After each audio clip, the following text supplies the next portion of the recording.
Vamos lá. Diz assim: ninguém jamais viu a Deus. O Filho unigênito, que está no seio do Pai, esse o deu a conhecer.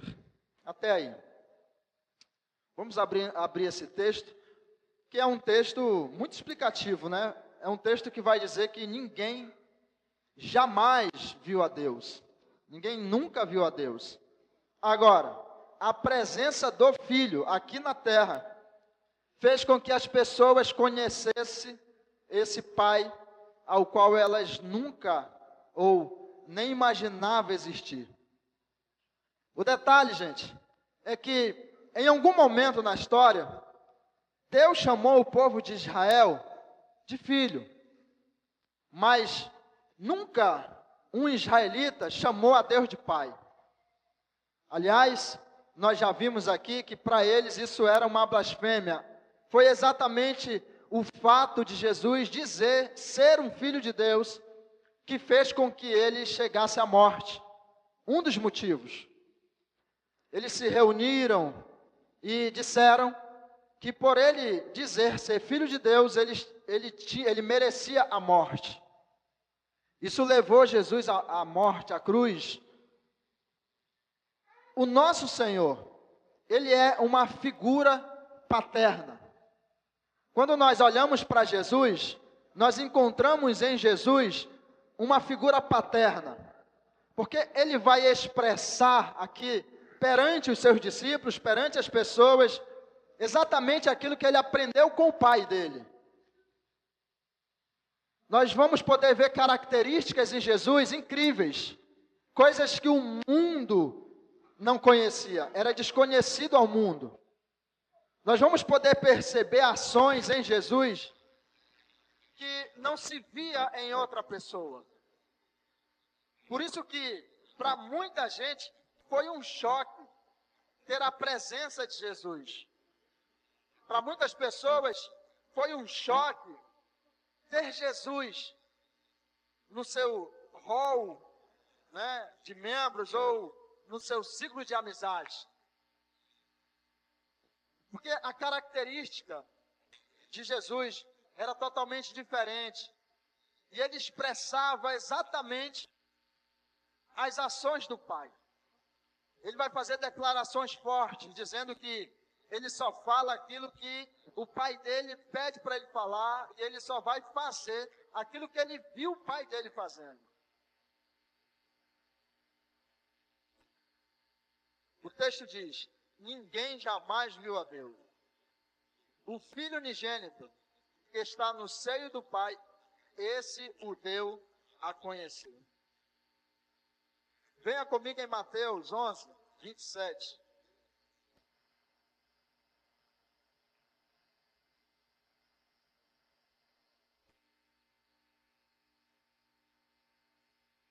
Mateus 11, 27.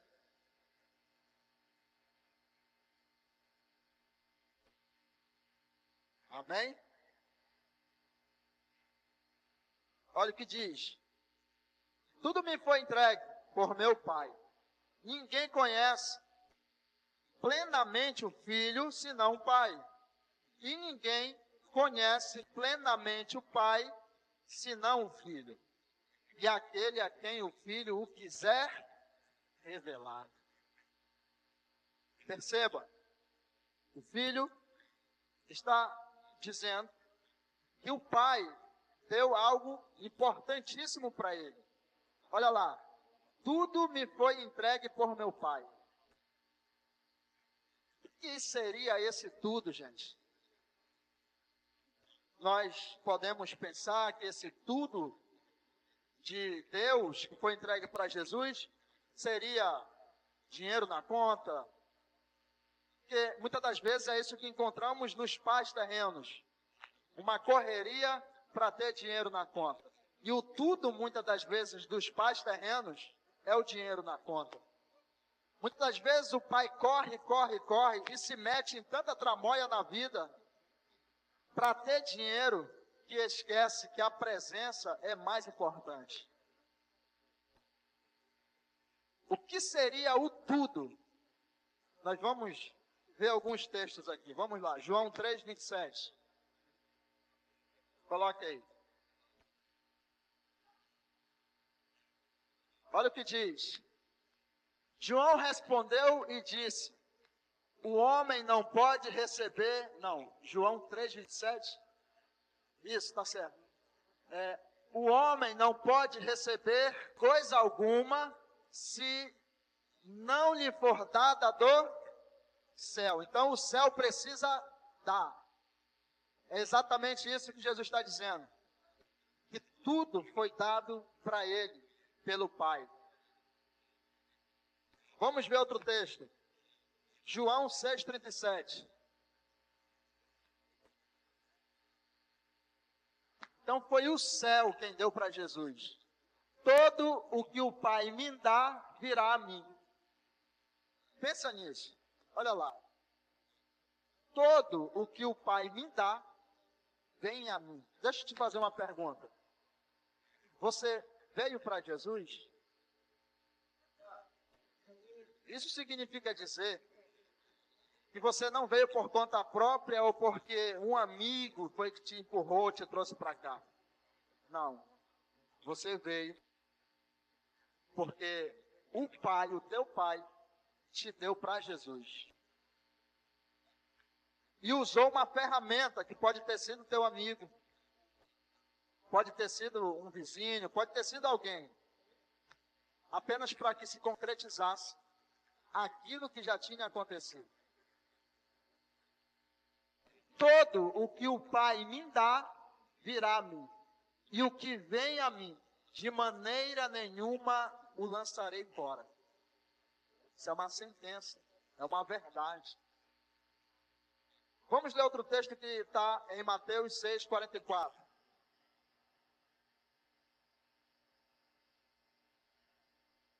Perdão, João 6, 44. Falei Mateus, né? Vai lá. Ninguém pode vir a mim, se o Pai que me enviou o não trouxer. E eu o ressuscitarei no último dia. Uma sentença, uma verdade. Olha lá. Ninguém pode vir a mim, se o Pai que me enviou o não trouxer. Gente, preste atenção. Quem te trouxe para Jesus foi o teu Pai. Você acha que, você diz assim, não, quem me trouxe foi o meu amigo tal, foi o fulano, quem te trouxe foi o Pai. Vamos agora em João 6, 65. João 6, 65. E dizia, por isso eu vos disse que ninguém pode vir a mim, se por meu Pai não lhe for concedido. Até aí. Perceba, mais uma vez o Senhor Jesus dizendo, que se veio a ele, é porque o Pai concedeu. Precisa ter uma concessão no céu. E só o Pai pode fazer. João 18, coloca aí. João 18, 9.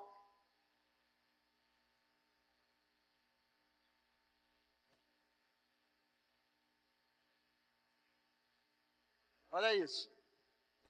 Para que se cumprisse a palavra que tinha dito, dos que me deste, nenhum deles perdi.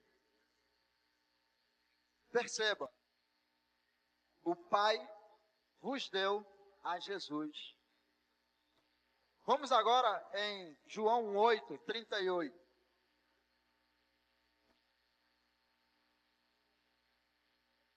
Eu falo do que vi junto de meu Pai, e vós fazeis o que também vistes, junto do vosso Pai.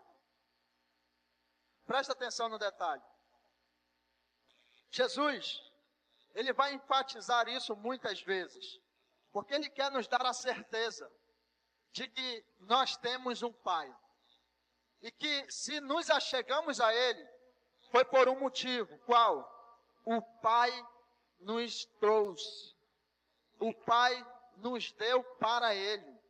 Quando Ele diz que tudo que o Pai me deu, isso está falando dos remanescentes do Pai. Isso está falando de você. Quando o Senhor fala que para nos achegar a Ele é necessário uma concessão do Pai, do céu, Ele está dizendo que você só pode chegar a Jesus porque o Pai permitiu. Então é da vontade do Pai que você esteja aqui nessa noite.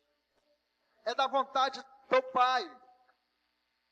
Então você precisa ter a certeza de que você tem um Pai no céu. Deus deixou de ser apenas um Deus e passou a ser o nosso Pai. O detalhe é que, em muitos momentos na nossa vida, quem aí nunca se sentiu só? O detalhe é que, em muitos casos, em muitos momentos, em muitos lugares, quem aí nunca sentiu que, de repente, esse Deus não está mais ouvindo? Isso já aconteceu com você? Chegar um momento da sua vida e de repente se sentir tão só, isolado, rejeitado, ao ponto de repente perceber que Deus não está mais ouvindo, que Deus não está mais presente, que Deus não está próximo. Já te aconteceu momentos de você sentir que Deus está distante de você, que Deus já não está perto, que Deus já não quer mais você? Parece com aquela cena em que Jesus, ele faz a seguinte declaração: Deus meu, por que me desamparaste? Já te aconteceu isso? De você de repente sentir que Deus te desamparou, que Deus te esqueceu, que Deus te abandonou, que agora Deus não ouve mais você, Deus está tão distante, e aí você se sente só, rejeitado. Parece com aquela cena lá em que Jesus falou essas palavras. Por que aquilo aconteceu com Jesus e muitas das vezes acontece também com você?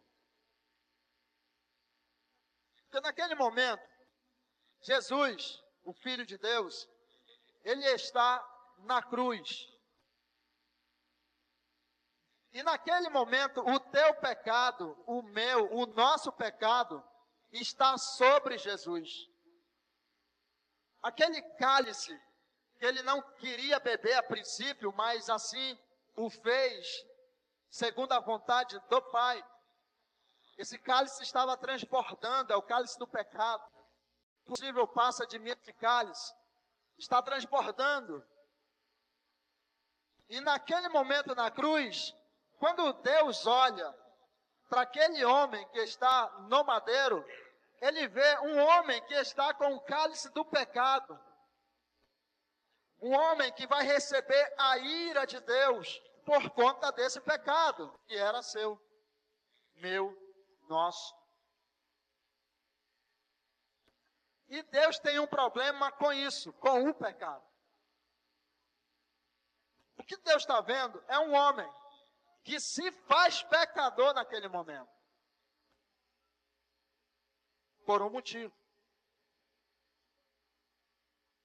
Jesus, naquele momento, ele tem o pecado que ele adquiriu de nós, que ele pegou de nós, puxou para si, para receber a ira de Deus no nosso lugar.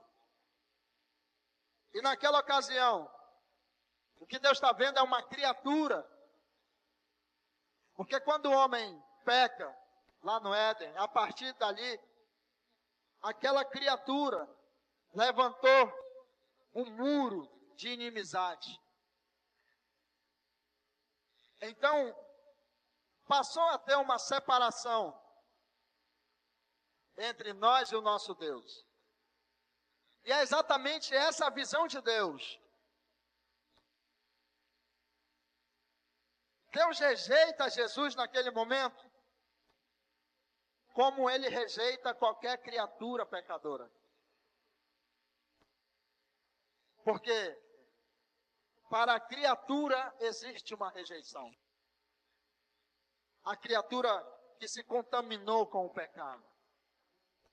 E é exatamente essa a posição de Jesus nesse momento. Ele está no lugar da criatura pecaminosa, corrompida. Não que ele se corrompeu, mas porque agora ele vai pegar esse cálice que está transbordando e vai beber. Essa é a visão de Deus. Uma criatura. E a criatura Deus rejeita.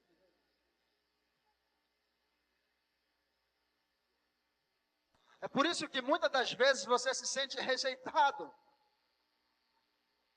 Por causa dessa criatura. É por isso que muitas das vezes você sente que Deus está longe, está distante. Por causa dessa separação que existe. Por isso que muitas das vezes você sente que Deus não te ouve mais, que Ele não está mais perto, que Ele está distante. Por causa dessa separação. Escute, mas o que Deus resgatou através desse ato de Jesus não foi essa criatura.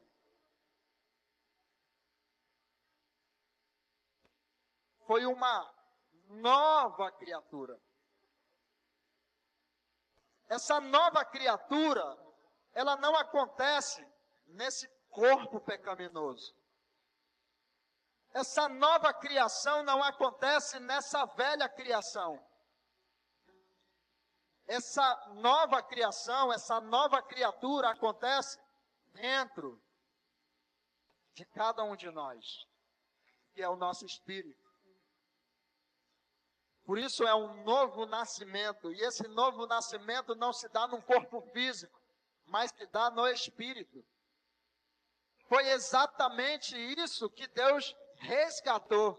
Foi exatamente isso que Deus ressuscitou. Era exatamente isso que precisava de vida porque estava morto.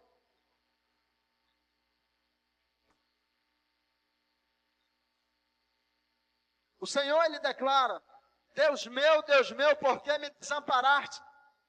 Ele está sentindo exatamente o que essa criatura sente.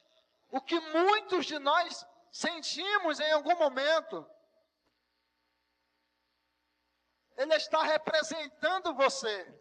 Essa rejeição, essa lacuna, esse buraco que você sente. Ele está te representando nesse momento. Por isso ele declara: por que me desamparastes? Mas se você prestar atenção, as últimas palavras, ou a última palavra de Jesus na cruz é: Pai, nas tuas mãos eu entrego o meu espírito.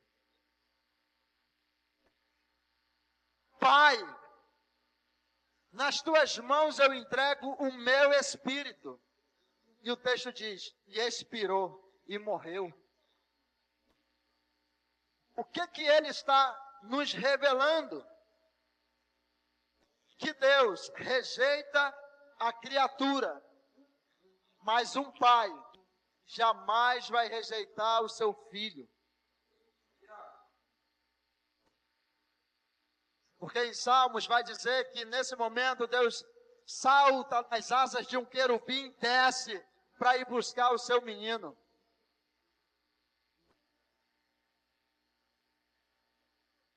Deus rejeita a criatura, mas um pai jamais rejeita o seu filho. Por isso que ele diz: e todo aquele que o recebeu, que recebeu a Jesus, deu-lhes o direito de ser filho de Deus.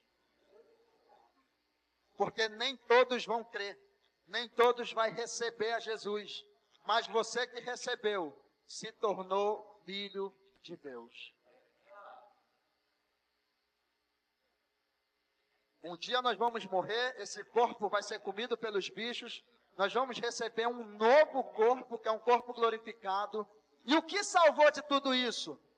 O Espírito. Por isso é corpo espiritual.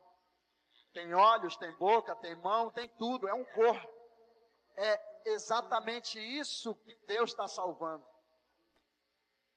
Foi isso que se tornou filho. Por isso que a forma de nós conhecer o Pai é olhando para Jesus. E como nós vamos olhar para Jesus? Olhando para as Escrituras. As Escrituras nos revelam o nosso Pai.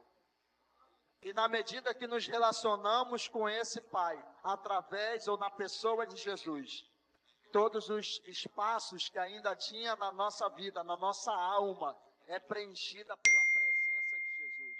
É preenchida pela presença do nosso Pai. Portanto, se você em algum momento se sentiu, de repente, rejeitado, se sentiu só, eu preciso te dizer nessa noite que o Pai jamais te abandona. O Pai jamais te deixa só. Está escrito na pessoa de Davi, que ainda que o meu pai ou a minha mãe me abandone, todavia o Senhor jamais me abandonará. Ele me recolherá. Como uma mãe que recolhe o seu filho e o coloca no seu seio para lhe dar conforto. Como uma mãe recolhe o seu menino e lhe abraça como ato de proteção. Falando disso, eu lembro da história em que Jesus quis revelar ao mundo, tratando de 2 meninos. Ele vai dizer que o mais moço dele disse ao pai: Pai, dá-me a minha parte da herança que me cabe. E o pai deu. Naquele momento, naquela época, pedir a herança do pai, ele estando vivo, isso era uma desobediência incrível, ou um ato de desonra para os pais. Mas o pai não exultou. A Bíblia diz que o pai deu a herança do menino e ele foi embora. O detalhe é que a Bíblia diz que no momento em que o menino estava nas baladas, nas festas, gastando o seu dinheiro dissolutamente, ou seja, de qualquer maneira, fazendo as suas vontades, no momento em que ele tinha muito dinheiro no bolso, não tinha crise, estava tudo bem, obrigado, estava tudo uma maravilha. Mas a Bíblia, ela vai dizer que no momento em que acaba o dinheiro, os recursos daquele menino, entra uma crise impressionante, se instala uma crise. E aí eu me perguntei, por que essa crise não chegou quando ele tinha dinheiro? Por que a crise só chegou depois que acabou o dinheiro desse menino? Porque quando se tem uma crise, quem tem dinheiro, ele consegue arrecadar mais. É só olhar para a vida de José. 7 anos de fartura. Ele arrecadou. Ele armazenou. Quando chegou a seca, ele tinha em abundância. E ele conseguiu multiplicar em muito o que ele já tinha. A Bíblia diz que ele comprou os gados, as fazendas, as terras, as casas. E quando já as pessoas não tinham mais dinheiro, ele comprou até mesmo as pessoas. Mas a crise chegou exatamente no momento que ele não tinha dinheiro. E quando a crise chega, aí ele vai conhecer uma parte da vida dele. Porque quando ele sai de casa, ele faz algumas amizades. Ele se relaciona com algumas pessoas. Quando ele vai embora, ele começa a bancar para muita gente. E aí você sabe, né? Da porta para a rua. Quando você deixa de ser interessante, é que você vai conhecer os amigos que você tem. Porque olha o que os amigos desse aqui fizeram. A Bíblia diz que ele foi atrás dos amigos. E aí um grupo deles disse para ele assim, olha, nós vamos te arrumar um emprego. Qual? Você vai cuidar dos porcos. Só que, se você parar para pensar, analisar, você vai perceber o que esses amigos fizeram. Porque lá no livro de Levítico, capítulo 11, a Bíblia vai dizer que os porcos é imundícia diante do Senhor. É uma abominação. O judeu não pode se envolver com porcos. E esse menino é um judeu. Então o que os amigos fizeram foi arrumar um emprego. Mas o pior que poderia existir. Mandaram um judeu cuidar dos porcos.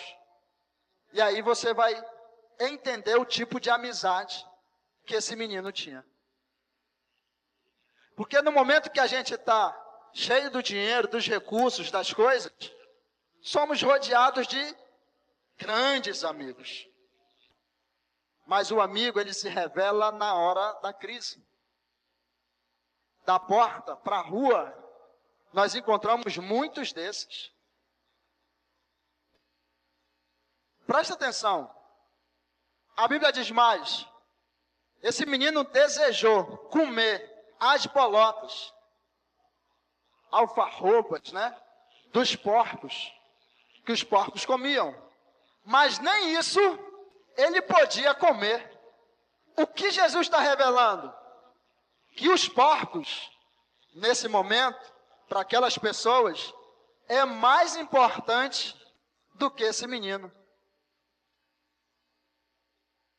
Tente imaginar uma coisa dessa. Bebê reborn. Não, tudo bem, deixa, bora.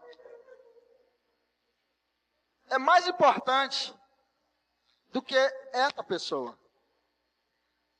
Preste atenção.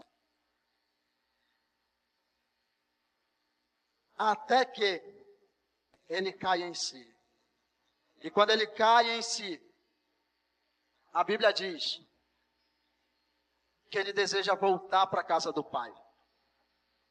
O pensamento dele é de que o pai dele, de repente, vai fazer dele um empregado, porque ele lembra que na casa do pai dele tem fartura de pão.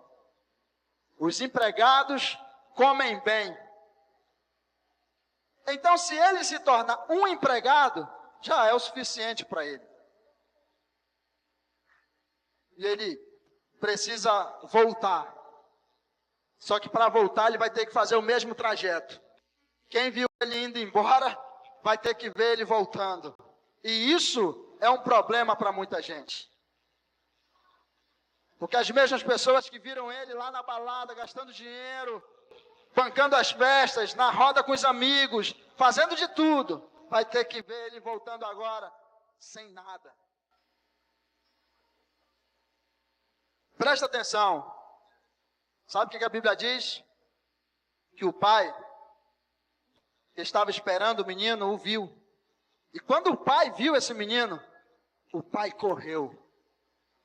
O pai correu. E o pai se lançou no pescoço desse menino, não para machucá-lo, mas para abraçá-lo. A Bíblia diz que esse pai beijou esse menino. E mais, aquilo que poderia ser terrível para ele, se tornou um dia festivo, de muita alegria. Porque a Bíblia diz que o pai falou aos seus servos, traz depressa a melhor roupa.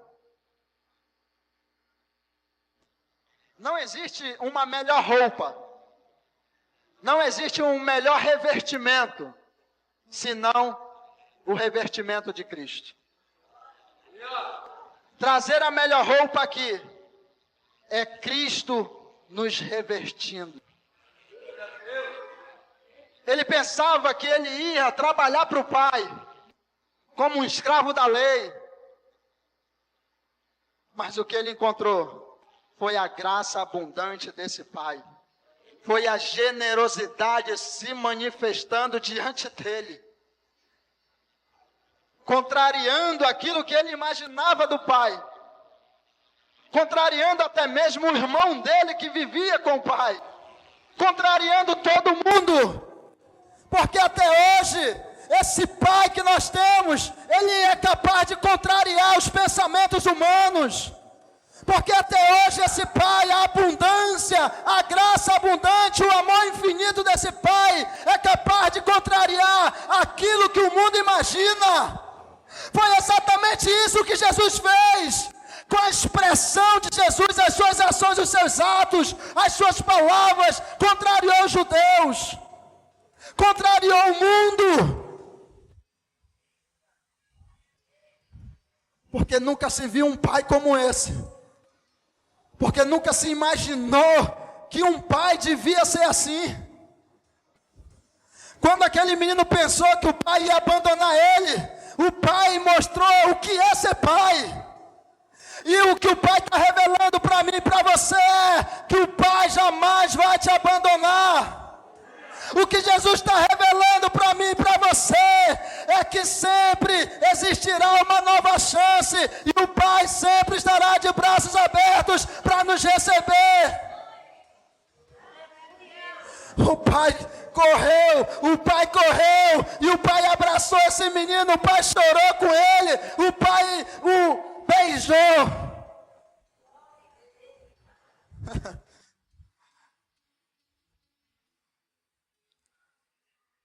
O pai disse: traga a melhor roupa.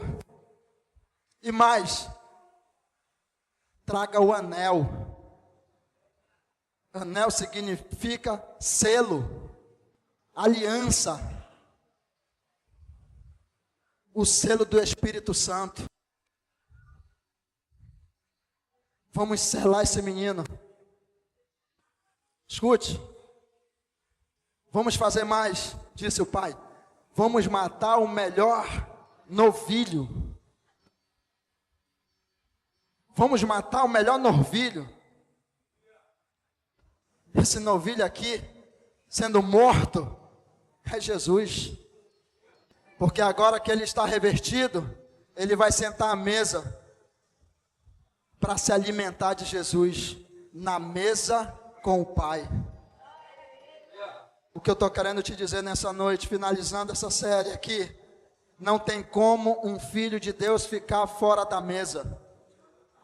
Um filho de Deus precisa estar na casa do Pai, se alimentando da comida que o Pai proveu, porque o Pai é aquele que provê a vida do filho. O que Jesus está nos revelando é que esse Pai é generoso.